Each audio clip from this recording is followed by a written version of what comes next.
Now I gotta tell you what.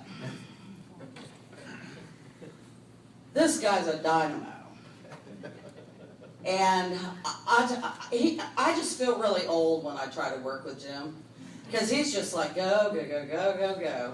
He's got more energy than you could possibly imagine. However, I am considerably older than him, so that might explain that. But Jim is an absolute champion of the Second Amendment and has been since the very first day that he stepped foot in the state legislature.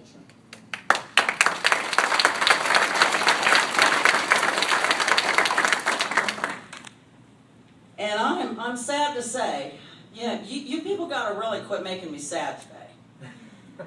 But I'm sad to say that Jim is not going to be returning to the state legislature. He is not running for re-election, but he's got another important mission. So I'm sad about him not returning to the state, but I'm also very pleased that he's running for county commissioner in Sedgwick County, because he can carry that mantle down there, and Sedgwick County needs that help. One of the first things I learned about Jim was he carries a Constitution in his pocket. And he said to me one day early on, he said, Patricia, I don't do anything without looking at this first. And I said, that's my kind of guy. This is the guy we need to champion. And Jim just goes into overdrive and works overtime to try to make a bill the most expansive, solid, loophole-free kind of bill possible. And, it's almost impossible to pass a piece of legislation that doesn't have some gaps in it. You just don't always readily able to identify them, no matter how many times you analyze them or read over them. Stuff happens, And so, who knows what can happen. But some of the most solid legislation I've seen that we've had the least amount of trouble with has been legislation that Jim took up the mantle for. And he was a champion for us last year and this year, but he has a history before that. Jim is the reason that hunters can, first they were able to hunt with handguns, on them, regardless of caliber, during hunting season if they had a concealed carry permit. Then we got the restriction lifted for the concealed carry permit. We got suppressors for hunting.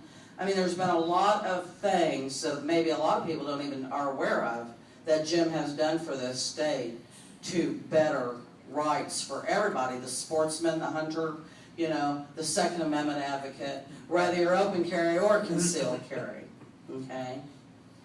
And Jim would text me, and in the parking garage of the State House, there's no reception.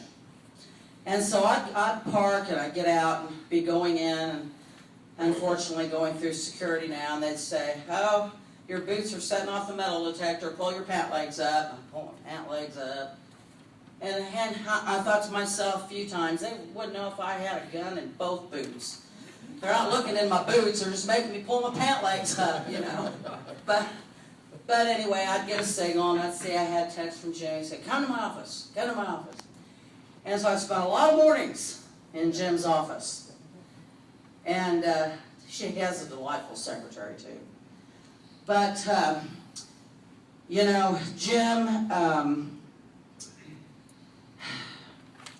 deeply appreciates what we do, and it's one of the reasons that we wanted to have Jim on our board. Jim will continue his mission with his work on the board, and hopefully as a Sedgwick County Commissioner. I need everybody to go out and tell the people that in Sedgwick County they need to vote for Jim Howe, Sedgwick County Commissioner.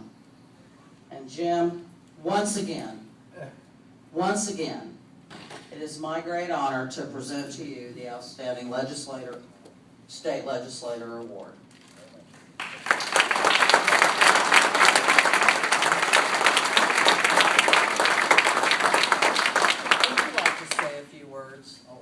Oh, you know, I knew he would not say no. I mean, Jim always has something to say, but we like to hear what he has to say. Thank you, and you can cut me off when it's time. I will. Just give me a minute or I'll two. just give you a minute. I would say that, first thing I want to just say is it has been an absolute pleasure to work with Patricia. She's been involved in every bill we've drafted from the beginning to the end. And actually, I've lost track. I've tried to write down how many bill numbers we've touched, and I can't remember them all. I know of at least 10, and there may be 15. I really don't know how many topics and subjects we have actually touched together in the last number of years. And the reason I don't know is because a lot of those bills change numbers, and they get repackaged and shifted and bundled, and it's just really hard to keep track of how many bill numbers you're trying to track today or this week or this month. And so we started at House Bill 2578, which was really the previous bill, 2473, nearly a year ago. And so Patricia and I spent a lot of emails back and forth, a lot of phone calls back and forth, and it was identifying subjects we wanted to bring into this bill. And in legislation, it's like a chess match. If you don't know, to win that chess game, it is extremely difficult. It takes strategy through the entire session and even before the session to lobby for getting a gun bill passed. Now, by the way, politicians will always tell you, oh, I'm pro-Second Amendment. I'm sure Bloomberg thinks he's pro-Second Amendment. The reality is they're not. And at the end of the day, they may vote for the bill because they know it's going to pass. Paul Davis voted for House Bill 2578. Okay? He's not pro-Second Amendment. I've watched him work over the last 4 years in the legislature. He is anti-Second Amendment, but he will not tell you that.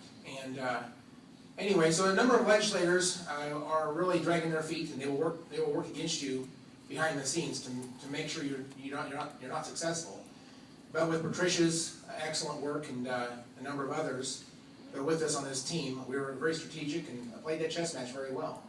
We've won the last 2 years, especially with some very, very significant, great big mega gun bills this year and last year. And I would say this is my life's most satisfying accomplishment up to this point, without a doubt. I love a lot of things I've done. By the way, my wife has been instrumental. She's here somewhere. Her name is Leah, and she is awesome, supporting me behind the scenes, giving me wisdom and advice. A number of other legislators, my family and friends. There's been a tremendous number of people who have been involved in helping us move forward.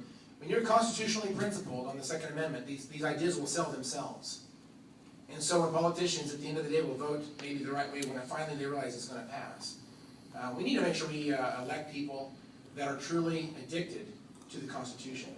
And passing gun bills in Kansas, for me, I think for Patricia, is addictive. I don't have very many vices in my life, but that is one of them. Okay? We're going to do that some